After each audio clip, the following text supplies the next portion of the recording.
¿Qué tal, compañeros amantes de la fonética y fonología? Junto a mis compañeros de grupo, en esta ocasión les traemos un vídeo que definitivamente les puede ser de ayuda en este campo. Que lo disfruten. Clasificación articulatoria de los sonidos. Sonidos vocálicos y consonantes africadas.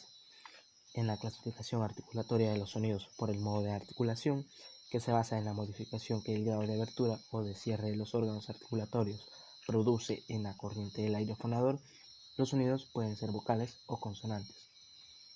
Con las vocales en español, el aire que sacamos de los pulmones pasa por la cavidad bucal sin obstrucción. Esto permite pronunciar sin interrupción estos sonidos. Las vocales se clasifican en altas cuando la lengua ocupa la posición más alta de la cavidad bucal, medias cuando la lengua ocupa una posición intermedia en la cavidad bucal y bajas cuando la lengua ocupa la posición más baja en la cavidad bucal. Cada una de ellas puede ser además cerrada o abierta. Las consonantes se clasifican en oclusivas, cuando hay un cierre completo de los órganos articulatorios; fricativas, cuando el sonido se forma por medio de un estrechamiento de los órganos articulatorios, pero sin que estos lleguen a juntarse; africadas, o también llamadas semioclusivas. Bueno, a estas muchos autores las consideran un tipo especial de oclusivas. En realidad, lo que en ellas se produce es un cierre absoluto del canal en alguna de sus zonas, que se resuelve en un estrechamiento por el que el flujo de aire sale acompañado de un ruido de fricción. Son, pues, consonantes con dos modos de articulación sucesivos, oclusivo y fricativo. En español, contamos con dos africadas, la ch y la y. Las nasales, cuando la cavidad bucal está cerrada y el pasaje nasal abierto. Las líquidas, que forman un grupo especial que comprende las laterales, en cuya emisión el aire sale por un lado o por los dos de la cavidad bucal.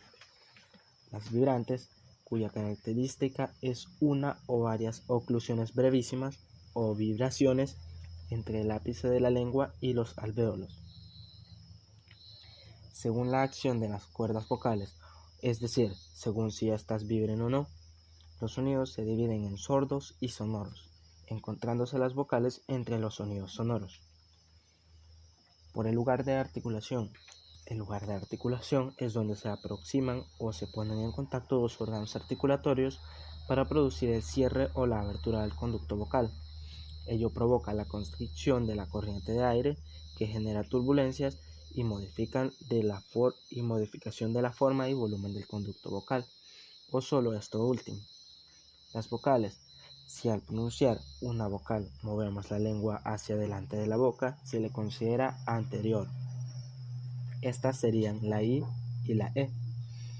Si la movemos hacia atrás, se le conoce como posterior, donde tendríamos a la O y la U.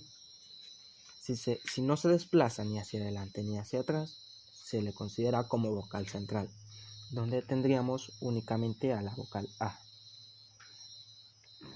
Las consonantes se clasifican en labiales, cuando los dos labios se tocan; labiodentales, que son producidas por el labio inferior y los dientes superiores; linguodentales o dentales, producidas por la unión de la lengua con los dientes superiores; linguointerdentales o interdentales, producidas por la lengua entre los dientes; linguoalveolares o alveolares, producidas por la lengua que toca la parte alveolar del paladar o la raíz de los dientes superiores; linguopalatales o palatales, producidas por la parte anterior de la lengua y el paladar duro; linguovelares o velares, producidas por la lengua que toca el velo del paladar.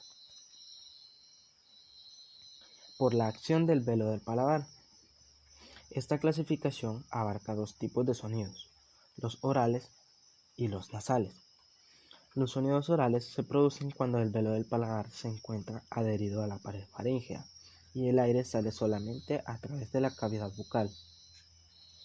Los sonidos nasales se producen cuando el velo del paladar está separado de la pared faríngea, encontrándose, por lo tanto, abierto el conducto nasal.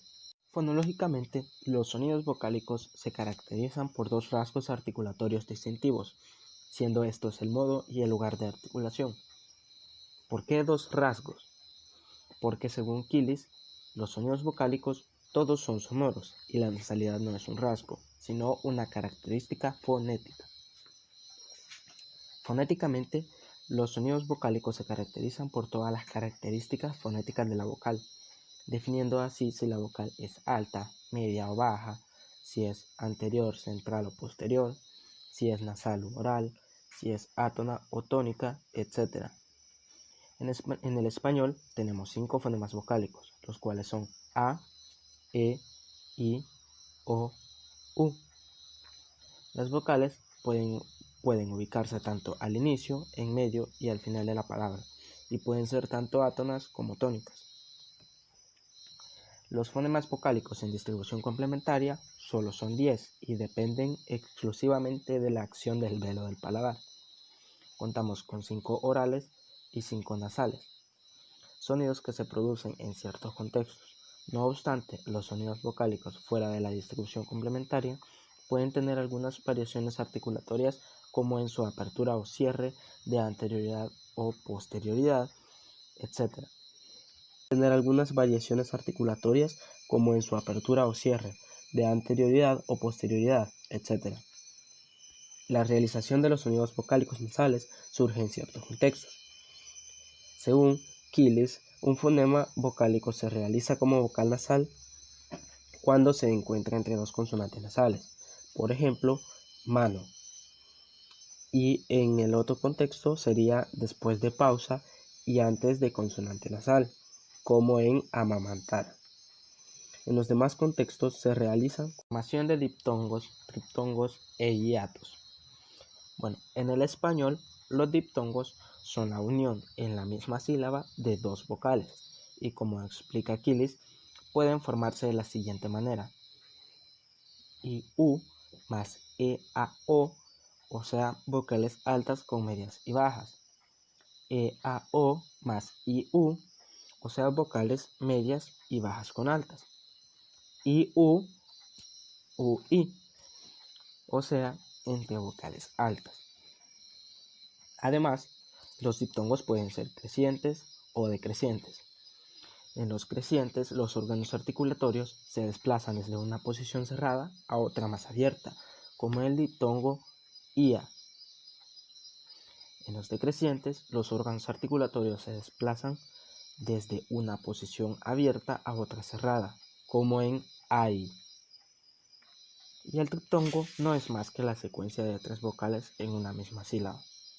El hiato, por otro lado, se produce cuando dos vocales que podrían formar un diptongo no lo forman porque cada una pertenece a una sílaba diferente. Por ejemplo, rey, reí; hacia, hacía; hoy, oí. En el habla, los hiatos se pueden volver imperceptibles, confundiéndose así por diptongos.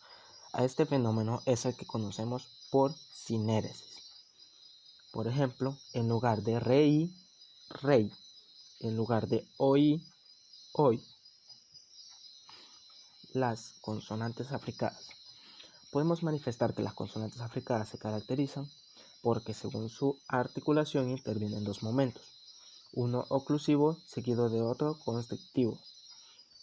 Lo característico, además de una consonante africada española, es que tanto la oclusión como la fricación se producen en el mismo lugar articulatorio.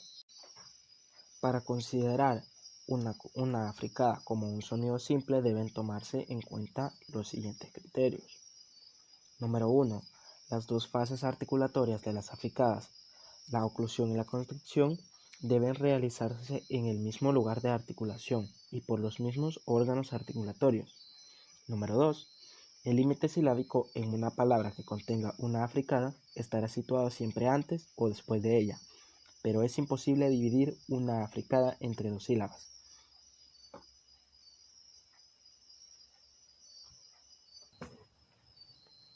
Número 3. Existen diferencias entre la articulación de una africada, ya que, como se mencionó antes, la articulación se da en un mismo punto y por el mismo órgano articulatorio. Número 4. El hablante que posee africadas en su lengua materna las siente en su emisión y en su percepción como si fuesen consonantes simples y no compuestas. Ahora que se conocen algunas características y un poco sobre la naturaleza de esta consonante, podemos manifestar que en nuestra lengua materna, que es el español, existe solo un fonema africado, el lengua palatal sordo, que corresponde a la grafía CH y al fonema ch. Pero fonéticamente, el español tiene dos alófonos africados, la lengua palatal sorda, la ch, y la lengua palatal sonora, la y.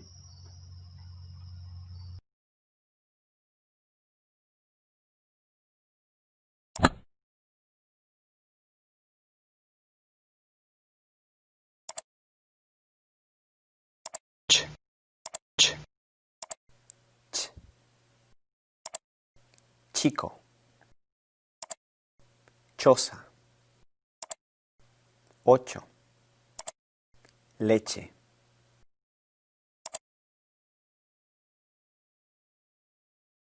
Y, y. Yunque, llama, inyectar. El alófono africado lengua palatal sordo. Para su articulación, el predorso de la lengua forma primero una oclusión con la zona alveoprepalatal, seguida inmediatamente por una constricción. En este, las cuerdas vocales no vibran. Como se puede ver en la imagen, la línea continua representa el momento de la oclusión y la línea de puntos el de la constricción. Solo aparece en posición silábica prenuclear. Ortográficamente, como anteriormente se mencionó, se representa por medio de la grafía de la C y la H. Por otro lado, está el alófono africado linguopalatal sonoro, Y, donde su modo y lugar de articulación son los mismos que los de la correspondiente sorda, diferenciándose de esta por la vibración de las cuerdas vocales y, en general, por una duración menor. Es un alófono del fonema fricativo palatal central sonoro que se produce como africado cuando se encuentra precedido por una consonante lateral o nasal, las que por influencia de la consonante palatal amplían su zona articulatoria de contacto, resultando algo palatalizadas. Y esto es todo por esta vez, amigos. Esperamos les haya gustado. Hasta la próxima.